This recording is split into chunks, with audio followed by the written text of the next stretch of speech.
ইসলামী যুব আন্দোলন বাংলাদেশ পিরোজপুর জেলার সম্মানিত সভাপতি মাওলানা ডাক্তার মুফতি রেদওয়ান ভাই দীর্ঘদিন যাবৎ ব্রেন স্ট্রোকজনিত কারণে অসুস্থ।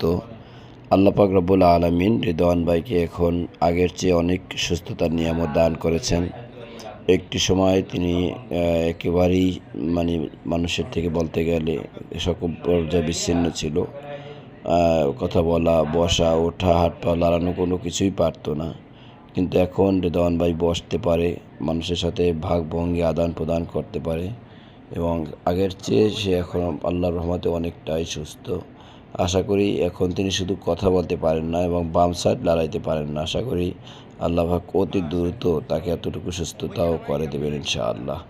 সকল দেশবাসীর প্রতি দোয়া চাচ্ছি, রেদওয়ান ভাইকে আল্লাহ যেন আবার পূর্বের মতো পরিপূর্ণ সুস্থতার নিয়ামত দান করেন।